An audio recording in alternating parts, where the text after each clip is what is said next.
One of the important article from 12th standard physics, that is called as the Bohr's postulate. Now, before learning Bohr's postulate, just recall Rutherford's atomic model. We know that according to Rutherford, structure of atom is like a galaxy in which sun is the central core. So here in atom we consider nucleus as a central core. Okay, and then negatively charged particles are revolving around the nucleus in the circular orbit. But few things which were studied by Sir Maxwell was not applicable here, as electron is accelerated charge particle. It should emit the energy, it should radiate the energy, and to overcome these drawbacks of Rutherford's model, Sir Neil Bohr gives three postulates which are very helpful in understanding of atomic structure of the substance. So let's start with Bohr's postulate. First thing, that Neil Bohr studied hydrogen atom. Now question arises, why hydrogen atom? Then logic is very simple. Hydrogen atom has only one electron and corresponding proton, so that it is easier to study for one electron and then it is implemented for the another one. Okay, now what exactly stated by Bohr in a first postulate? See, in a first postulate, he said that if suppose m is the mass of electron, m is mass of electron, E be the charge on electron, E be the charge on electron, say V be the velocity of electron by which it is rotating around the nucleus, and R be the orbital radius of an electron. Okay, so we considered here that nucleus is the central core and electron around it is revolving in a specific orbit. If this is the electron, then it is having velocity v, which is revolving exactly perpendicular to the direction of radius vector now. So when we study Bohr's postulate, first thing that is to be important, that is to be noticed here, is first that electron has negative charge, whereas the nucleus contains proton which has positive charge. So this negatively charged particle and positively charged particle both are attracting towards each other. So the first force which is acting on them is the force of attraction of between two charges, that is Coulombian force. So according to the Coulomb's law, the Coulombian force between them is given by, say, Fe is equals to 1 by 4 pi epsilon 0 E square upon R square. Okay, but now again we know that electron is revolving around the circular orbit.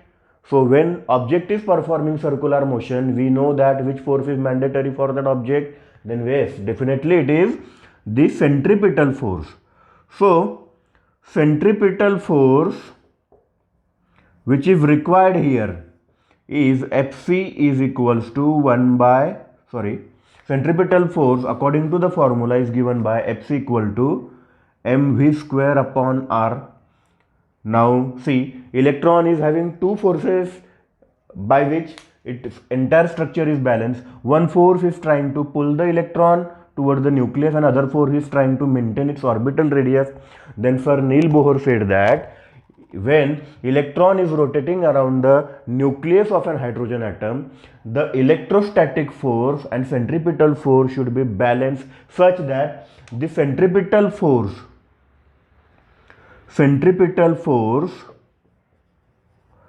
required for circular motion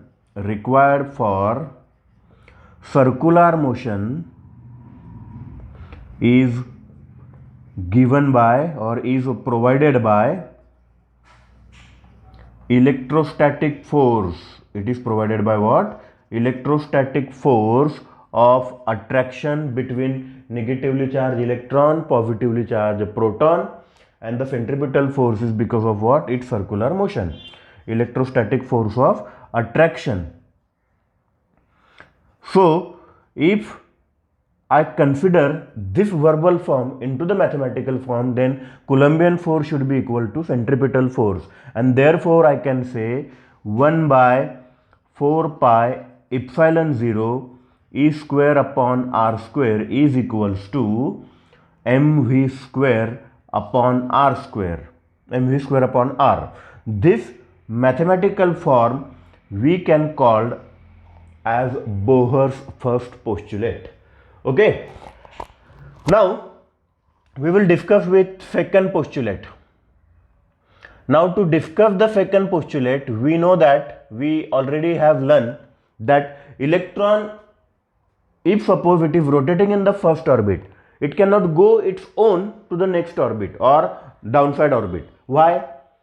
One thing that is very important according to conservation of momentum that we have learned in the first lesson, according to that, electrons have fixed angular momentum.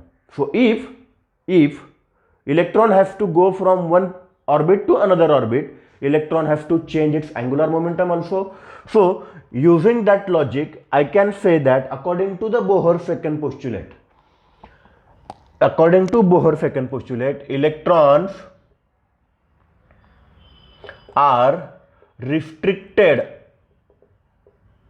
to revolve only in those permitted orbits.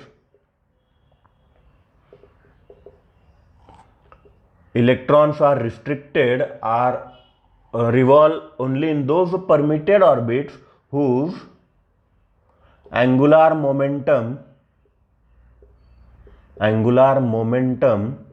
is integral multiple of h upon 2 pi. Integral multiple of what? H upon 2 pi. So he said that electrons cannot go its own from one orbit to another orbit. We have to give energy, or we have to absorb the energy to change the orbit of electron, because every electron have fixed angular momentum, and that is always equals to integral multiple of what? H upon 2 pi.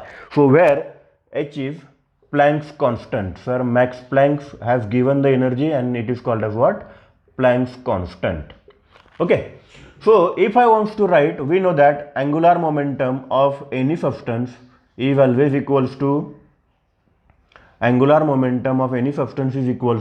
linear momentum into distance. So it is always equals to r cross p, but r and p is always perpendicular. Here radius and velocity is perpendicular, so r cross p equal to rp sine theta. Okay, but sine 90 degree becomes 1, and then we'll get angular momentum is equals to L equal to r into p. But what is p? Again it is the linear momentum, so it is mv into r.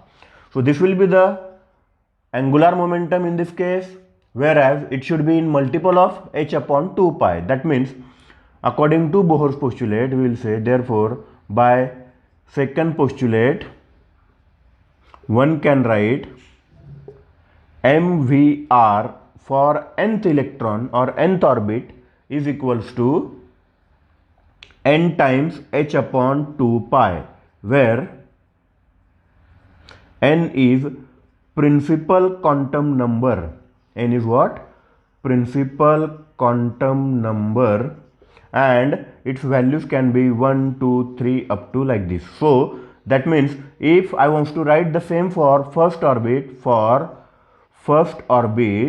then n equal to 1, then I can write this formula mvr1 is equals to 1 into h upon 2 pi, that is h upon 2 pi. For second orbit, similarly, I can write n equal to 2, so mv r2 is equals to 2 into h upon 2 pi, so 2 will get cancelled and we will get only what? H upon pi. So this statement we will call as what? The Bohr's second postulate. Okay, now we shall study the third postulate given by Sir Neil Bohr. In this postulate, it is related to the first two now.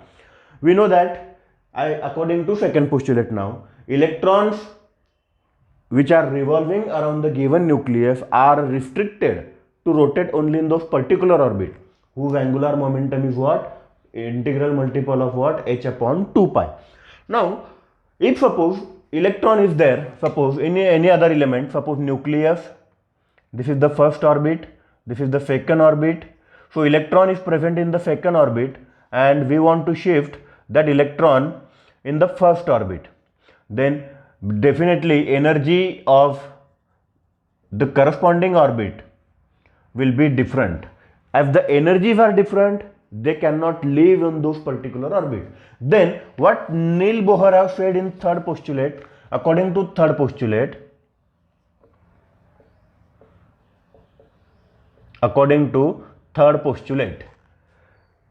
electrons are required energy to go from lower orbit to higher orbit, or electrons needed to radiate the energy to go from higher orbit to the lower energy level. In that case, they will radiate or absorb the energy which is equals to difference between corresponding energy levels. For example, suppose this is orbit number 2, this is orbit number 3, this is orbit number 3, and electron is going from orbit number 3 to orbit number 2. In that case, if suppose energy of orbit number 3 is E3, energy of orbit number 2 is E2, then while going from orbit number 3 to orbit number 2, electron will radiate the energy, and that is equals to difference between corresponding energy level. So during transition of electrons